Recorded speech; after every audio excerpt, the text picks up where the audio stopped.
Dedication in team sport is something of a rarity in today's world, with players changing clubs seemingly at will.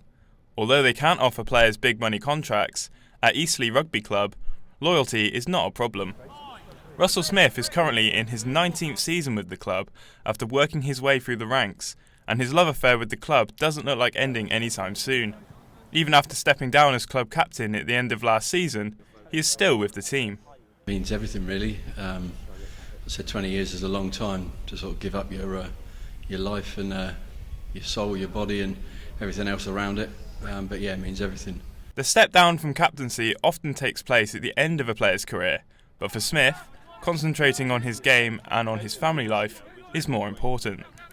4 years doing it, loved every minute of it, even though it was ups and downs. But it was more family commitments. I stepped down in May, I think it was, 2014. I got married in July. Don't tell my wife that. It was in July, and obviously the thought of family and kids is a priority.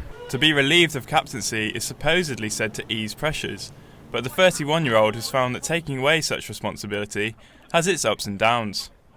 Being stuck in a club for as many years as I have, and then to have 4 years of control over so many aspects of the club, so many people, so many responsibilities. I was nominated to be president of the club as well at the end of my reign as captain for the club, and I turned it down due to family commitments. And then it was a case of walking into a meeting with a lot, being offered everything, and then walking away with nothing. So yeah, it was an emotional ride. Smith's successor is Paul Fudio, who is the first to heap praise on his former captain. Russell was a great captain. He led us to Hampshire Bowl victory and to our highest league position that the club has finished in. So the ambitions that we have now are to succeed in this league and get promoted, but the successes that he's left behind and the legacy that he's had over the 4 years have been fantastic. Stylistically, the two have some differences. However, the team seems to be responding to the new change in leadership well. I'm slightly more vocal. I might get the guys a little bit more passionate. Like his team speeches are fantastic, but I think what I do out on the pitch is a different.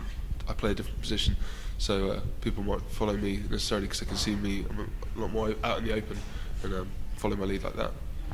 Eastleigh play in the London and South East 3rd Division and have currently won all 4 of their opening games.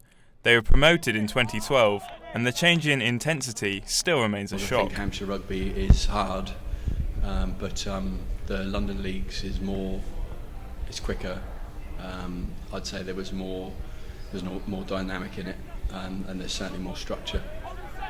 I think teams come out with game plans to beat you, as opposed to let's just go out and batter some bodies.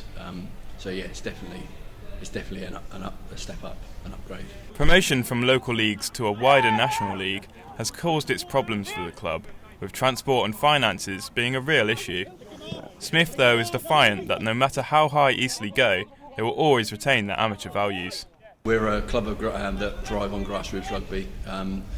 We will, as far as I'm aware, and I hope that we will never pay a player. We're not that way inclined. We will never stick to a rule like that. But yes, the club has found the financial aspect of it not difficult. We're in a good position. We've got a lovely sort of clubhouse with facilities around us and a good bunch of lads. But I don't think we're suffering from it, but it's certainly changed things. But in terms of paying players, and no, it won't happen at Eastleigh.